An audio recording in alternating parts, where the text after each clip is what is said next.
What is up, guys? Welcome back to Breakout Trading.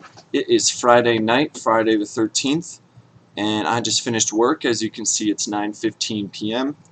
Market is closed. We cracked a Canadian beer right here, a Pilsner, and we're going to go over the trades I made today. So let's hop right in. So first off, EV today was the play. EV was the play. I got my notes here that I took during the day. And I'll first, before I go over all my trades here on Solo, which was quite a few, I'll go over kind of what I was watching for the day. So HOFV was gapping up. So I do the same thing I do every morning, right? I look at all the morning gappers and the stocks that have the most volume and have gapped up the most, and those are the ones I look to trade. This one was a fader. And then we have CBAT here, which I did end up taking one trade on, which was a loser. Hard stock to trade. We looked at NAVB, also kind of a fader. But you know, the main watch today was all the EV stocks, and those are these ones right here. So Tesla, obviously. NIO was the big player. LI. XPEV, all four of these were making the same move, which was a massive flush to the downside today. And that is what you want to capitalize on. So if we start off looking at a daily chart here, as you can see, NIO has gone absolutely parabolic, and a lot of the other ones, some other EV names have made pretty insane moves, pretty much just straight up XPEV, LI, but mostly NIO is the crazy one. And, you know, today we finally just had this huge range on it, this massive sell-off. And I definitely saw that EVs were going to be hot today, whether it was up to the upside or the downside. They had the huge momentum and volume at the start of the day, and that is what made me trade it. So Solo, we'll focus on this one. This is the first one I traded. You can see all my orders here. Basically just traded Solo today. Solo is an EV company. I don't know if they even make electric vehicles. I honestly have no idea. I'm just trading the volume and the sympathy play from all the other EV stocks. So as you can see, we had this level here on the daily, and right where it is at $6. So that's a key level I want you guys to remember. Oops. Okay, so Solo. So let's go over to pre-market first. So yesterday, it honestly had a pretty good day too, and as you can see into aftermarket, we just kept rallying. So I'll go into the open here and go over my trades bit by bit. So on the morning, I noticed that Solo had a very strong initial morning push, stronger than any other stock I was watching. Huge, massive 2 million share, 1 minute volume candles. This thing absolutely ripped for 4 minutes straight, and this is what caught my eye. So I immediately knew I was going to try and trade Solo. I was going to do my classic strategy, which is buy a dip onto a big strong stock and try and long it to the upside. So that's exactly what I did. Missed that dip. That was actually a stellar one right there. But as you can see, we started to form a bit of a top here, and I was looking to get an entry, calculating through my Excel sheet, and then I realized that this thing was probably just going to start absolutely ripping because it's in a bit of an ascending triangle formation. Can go like this right here, something like that. Boom. So I hopped in right there, long 20 shares at 580. Or no, that can't be it. Oh yeah. No, that's not. Yeah, long 20 shares there at 637. And this thing, right, I forgot, that was the first trade. So I was long right there, and I ended up selling for like a freaking $5 profit right here at 667, and this thing just absolutely opened up, and I was banging my head against the desk. I was like, God damn it, why did I sell the whole position so early? That was a bad exit right there. Yeah, I was sized in a little too light, so I couldn't really tear out, and I just, for some reason, decided to take it there. Wow, did I underestimate how strong or how much like follow through this thing had today. So we ripped all the way up there. I didn't chase it. Then when we topped out here, I bought the dip right here, longed it at 7.15, and then caught a nice little bit of a bounce up there to 7.43. That was another $5 winner there. Nice bounce, and then I did have a long bias on this still.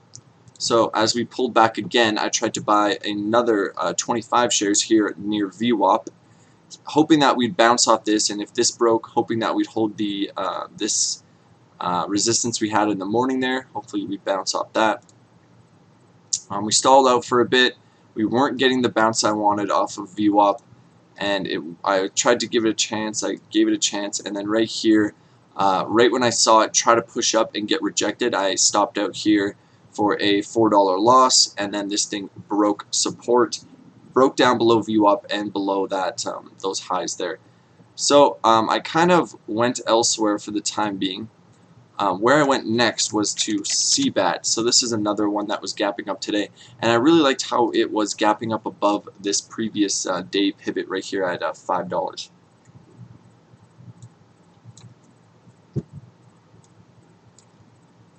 So this is what pre-market looked like on CBAT. And as you can see, we're forming a pretty clear ascending triangle here. So I will move a bit over here. So I didn't trade it at all while it was just chopping around. That was a terrible entry. And then I started to, this is a bad trade, and then I started to watch it right around here, and I literally looked away from 1 second and the thing just blasted up, and I was like, I just missed that move. And I, waited for any pullback I could get, because these stocks, man, like the way they've been trading lately, they just can start squeezing. So it's honestly good to just go for it while the momentum's there. So it did pull back for a split second, got in there at 6.32 with 20 shares. I should have upped my size on this. And then as it ripped, I was holding. My target was $7 up here. We only got up to about 6.85, and the thing absolutely tanked in 1 minute, all the way back down to its resistance level.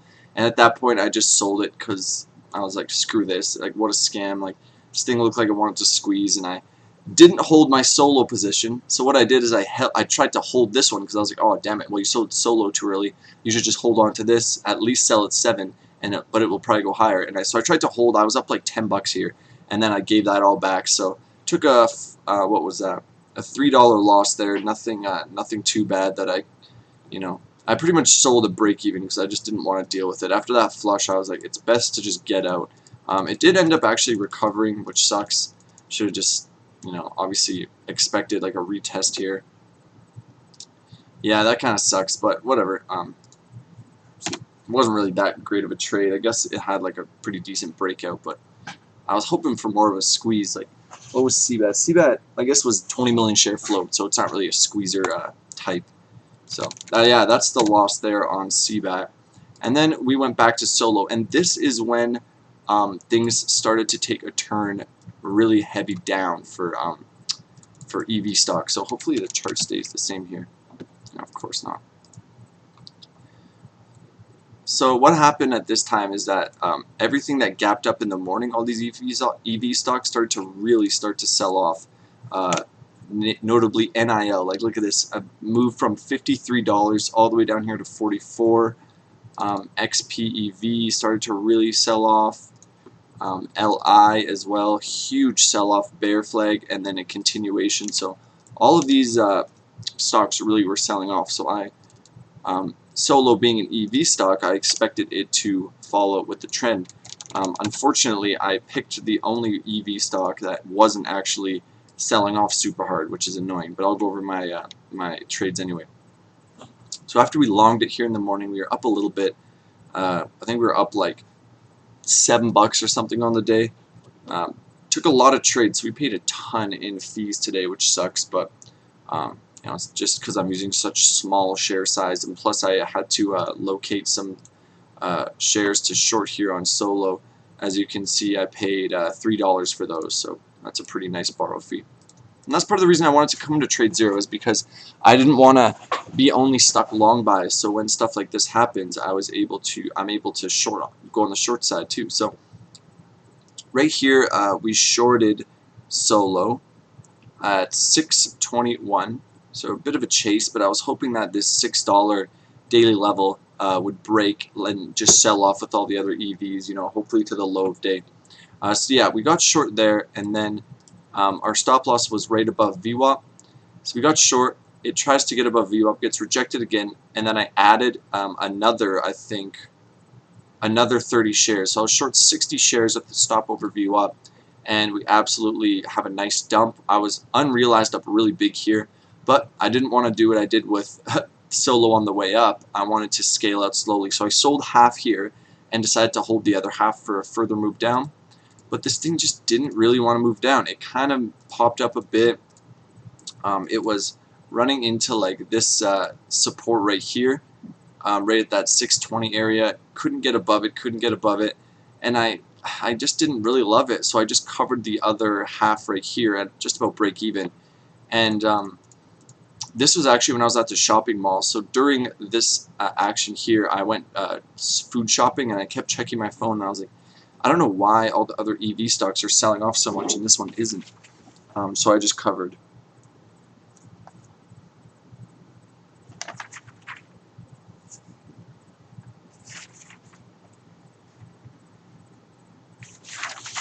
Yeah, that was pretty much a good cover because the thing turned out to rip above VWAP a bit there, and after I came back from shopping, I still had an eye on it, and I saw that it went back below VWAP, so I shorted it again here. I shorted 30 shares here at 625, basically the same area I shorted before, with the stop above this high, and I was just like, come on, man, like this thing looks like it wants to drop. All the other EVs are dropping. Let's go. So drops again there, so I covered a bit more on that flush. And then once again, I was holding the other half looking for more of a move down, and this thing was so strong compared to the other EVs, so I covered the other half there, and then look at that, it rips all the way up, slightly back above VWAP. So it's a bit of a tricky one. I was trying to get the fade on it with the rest of the EVs, but it just didn't want to cooperate.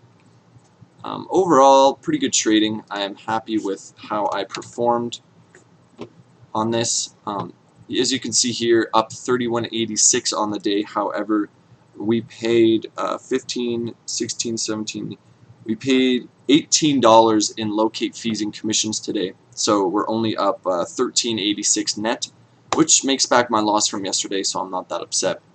Yeah, guys, that's pretty much it. Good week, and I'll see you guys Monday. Let me know if you shorted these EV stocks or how you traded these today, what I could have done better, what you did. Yeah, just let me know any thoughts, comments, whatever you want to say. I am here to listen. So, adios.